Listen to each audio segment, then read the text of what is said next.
నమస్తే అండి, కే సీడ్స్కి స్వాగతం. నేను మీ సౌజన్య. ఈరోజు మన స్పెషల్ ఒంగోలులో రోడ్ సైడ్ బండి మీద దొరికే పులిబంగరాల రెసిపీ. దీనికి కాంబినేషన్గా నెల్లూరు స్పెషల్ రెడ్ చట్నీ. వేడివేడిగా పైన కరకరలాడుతూ లోపల మెత్తగా చాలా రుచిగా ఉంటాయండి. ఈవినింగ్ స్నాక్స్లా చేసుకోవచ్చు, మార్నింగ్ టిఫిన్స్లోకి చేసుకోవచ్చు. పప్పుచారు, రసం, పులుసుతో సైడ్ డిష్గా చాలా బాగుంటాయి. మరి ఈ రెసిపీ ఎలా తయారు చేసుకోవాలో చూద్దామా ఇప్పుడు. రెసిపీ చేయటానికి ముందుగా బౌల్లో 2 కప్పుల పచ్చి బియ్యాన్ని తీసుకోవాలి. స్టోర్ బియ్యమైనా తీసుకోవచ్చండి.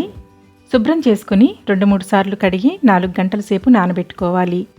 అలాగే 1 కప్పు మినపగుండ్లు 2 సార్లు కడిగి 2 గంటల సేపు నానబెట్టుకోవాలి. బియ్యాన్ని 4 గంటలు, మినపప్పు 2 గంటలు నానబెట్టుకోవాలి. బియ్యం, మినపప్పు నానిన తర్వాత నానబెట్టిన నీళ్లు తీసేసి మరొకసారి నీళ్లతో కడగాలి. మిక్సీలో వేసుకుని గ్రైండ్ చేసుకోవచ్చు, లేదా గ్రైండర్లో అయినా గ్రైండ్ చేసుకోవచ్చు. మినపప్పు బియ్యాన్ని కలిపి రుబ్బుకోవచ్చండి, లేదా విడివిడిగా రుబ్బుకోవచ్చు. కానీ పిండి మాత్రం గట్టిగా వేసుకోవాలి. చాలా కొద్దిగా నీళ్లు వేసుకొని గట్టిగా రుబ్బుకోవాలి. చూడండి, ఇలా వీడియోలో చూపించిన కన్సిస్టెన్సీలో ఉండాలి. అలాగే నానబెట్టిన బియ్యంలో ఉన్న నీళ్లు తీసేసి 1 స్పూన్ నానబెట్టిన మెంతులు వేసుకొని మరొకసారి కడిగి మిక్సీలో వేసుకొని గ్రైండ్ చేసుకోవాలి. బియ్యాన్ని కూడా వీలైనంత గట్టిగా రుబ్బుకోవాలి. నీళ్ళు ఎక్కువైతే పిండి జారవుతుందండి, బోండాలు సరిగా రావు. పిండిని వీలైనంత గట్టిగా మెత్తగా గ్రైండ్ చేసుకోవాలి.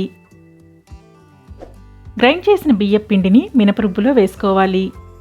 బియ్యపు పిండిని మినపరుబ్బుతో బాగా కలిసేలాగా కలుపుకోవాలి. బాగా కలిసిన తర్వాత మూత పెట్టి 8 గంటలు పక్కన పెట్టుకోవాలి. 8 గంటలకు పిండి బాగా పులుస్తుందండి. మీకు త్వరగా పులుపు రావాలంటే ఇందులో సరిపడా ఉప్పు వేసుకొని కలుపుకోవాలి.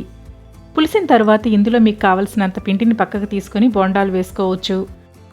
మిగిలిన పిండిని ఫ్రిడ్జ్లో ఉంచుకొని తర్వాత చేసుకోవచ్చండి, లేదా కొంచెం వాటర్ కలుపుకొని దోశ వేసుకోవచ్చు. ఇప్పుడు గిన్నెలో తీసుకున్న పిండిలో 2 చిన్న ఉల్లిపాయలు ముక్కలుగా చేసుకుని వేసుకోవాలి. పులిబంగరాల్లో ఉల్లిపాయలు నిలువుగా తరగకూడదండి, చిన్న ముక్కలుగా తరగాలి. అలాగే 2 పచ్చిమిరపకాయలు సన్నగా తరిగి వేసుకోవాలి.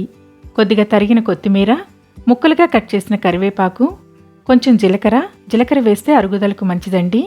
అలాగే రుచికి సరిపడా ఉప్పు, చిటికెడు వంట సోడా వేసుకొని కలుపుకోవాలి. వంట సోడా ఎక్కువైతే పులిబంగరాలు నూనె పీలుస్తాయండి, చాలా కొద్దిగా వేసుకోవాలి. ఇప్పుడు ఈ పిండిని చిన్న చిన్న ఉండలుగా కాగిన నూనెలో వేసుకొని వేయించుకోవాలి. మీడియం ఫ్లేమ్లో పెట్టుకొని మంచి గోల్డెన్ కలర్కు వచ్చే వరకు వేయించాలి. వేసిన వెంటనే కదపకూడదండి, కొద్దిగా వేగిన తర్వాత కదపాలి. గంటెతో కదిలిస్తూ అన్ని వైపులా వేగేలాగా తిప్పుతూ వేయించుకోవాలి. మీడియం ఫ్లేమ్లోనే వేయించాలండి. మంట ఎక్కువైతే పులిబంగరాలు పైన కలర్ చేంజ్ అవుతాయి, కానీ లోపల సరిగా ఉడకవు. లో ఫ్లేమ్లో అయితే నూనె పీలుస్తాయి. మీడియం ఫ్లేమ్లో వేయించితే లోపల బాగా ఉడుకుతాయి, పైన క్రిస్పీగా వస్తాయి. ఇందులో ఉల్లిపాయ, కరివేపాకు వేసుకోకుండా కూడా ప్లెయిన్గా ఒట్టి పిండితోనే ఉప్పు, సోడా, ఉప్పు వేసుకొని వేసుకోవచ్చు. అలా కూడా చాలా రుచిగా ఉంటాయి. డైలీ ఇంట్లో వేసుకునే దోసపిండితో కూడా వేసుకోవచ్చండి. గట్టిదనం కోసం కొద్దిగా పొడి బియ్య పిండి కలిపి పిండిని 1 గంట సేపు నానబెట్టి వేసుకుంటే బోండాలు చాలా రుచిగా ఉంటాయి. లేదా ఉప్పుడు బియ్యంతో వేసే దోసపిండితో కూడా చేసుకోవచ్చు. నేను ఇంట్లో అలాగే చేస్తానండి. దోసపిండిలో కొద్దిగా పొడి బియ్య పిండి కలిపి వేస్తాను. వీడియో కోసం ఈ ప్రాసెస్ అంతా చేస్తున్నాను, కానీ రెగ్యులర్గా ఇంట్లో నేను దోసపిండితోనే బోండాలు చేస్తాను. ఇవి మంచి గోల్డెన్ కలర్కు వచ్చిన తర్వాత టిష్యూ మీదకి కానీ చిల్లులు గిన్నెలోకి కానీ తీసుకొని సర్వ్ చేసుకోవాలి. బండి మీద అమ్మే వాళ్ళైతే వీటిని 2 సార్లు వేయిస్తారండి. రెండోసారి వేయించడం వలన మంచి కలర్ వస్తాయి, బాగా క్రిస్పీగా ఉంటాయి. ఇంతేనండి, వేడివేడిగా కరకరలాడుతూ పులిబంగరాలు రెడీ అయ్యాయి.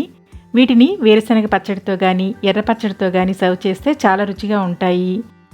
అలాగే వీటికి కాంబినేషన్గా నెల్లూరు స్టైల్లో రెడ్ చట్నీని తయారు చేసుకోవటం చూద్దాం ఇప్పుడు. బౌల్లో 10 ఎండుమిరపకాయలను తుంచి వేసుకోవాలండి. వీటి మీద ఉన్న డస్ట్ అంతా శుభ్రంగా క్లాత్తో తుడిచి వేసుకోవాలి. అలాగే ముక్కలుగా చేసిన మీడియం సైజ్ ఉల్లిపాయ వేసుకోవాలి. వీటిలో వేడి నీళ్లు పోసుకొని 15 నిమిషాల పాటు నానబెట్టాలి. వేడి నీళ్లు పోయటం వలన ఎండుమిరపకాయలు మెత్తబడతాయి. అలాగే ఉల్లిపాయల్లో ఉన్న ఘాటు తగ్గి మెత్తగా పేస్ట్ అవుతుంది. దీంతో పాటు కొద్దిగా చింతపండు వేసుకొని నానబెట్టుకోవాలి. ఇప్పుడు నానిన మిరపకాయ ముక్కలు, ఉల్లిపాయ, చింతపండును మిక్సీ జార్లో వేసుకోవాలి. ఎక్కువ నీళ్లుంటే తీసేసి కొద్దిగా వేసుకొని పేస్ట్ చేయాలి. అలాగే కొద్దిగా జీలకర్ర, రుచికి సరిపడా ఉప్పు, 1 ఇంచ్ అల్లం, 4 వెల్లుల్లి రెబ్బలు, 1 టేబుల్ స్పూన్ శనగపప్పు వేసుకొని మెత్తగా గ్రైండ్ చేసుకోవాలి. ఇంతేనండి, రుచిగా రెడ్ చట్నీ రెడీ అయ్యింది. దీనికి తాలింపు వేయాల్సిన అవసరం లేదండి, మీరు కావాలంటే తాలింపు వేసుకోవచ్చు. ఎర్ర పచ్చడితో వేడివేడిగా కరకరలాడుతూ పులిబంగరాలు చాలా రుచిగా ఉంటాయండి. మీరు ఈ రెసిపీని ట్రై చేసి ఎలా వచ్చిందో కామెంట్ ద్వారా తెలియచేయండి. వీడియో నచ్చినట్లయితే లైక్ చేసి తెలిసిన వారందరికీ షేర్ చేసి సపోర్ట్ చేయండి ఫ్రెండ్స్. ఇంకా సబ్స్క్రైబ్ చేయకపోతే ప్లీజ్ సబ్స్క్రైబ్ చేసి పక్కన ఉన్న బెల్ని ప్రెస్ చేసి ఆల్ని సెలెక్ట్ చేయండి. నేను పోస్ట్ చేసే ప్రతి వీడియో నోటిఫికేషన్ మీకు రెగ్యులర్గా వస్తుంది. Thank you for watching.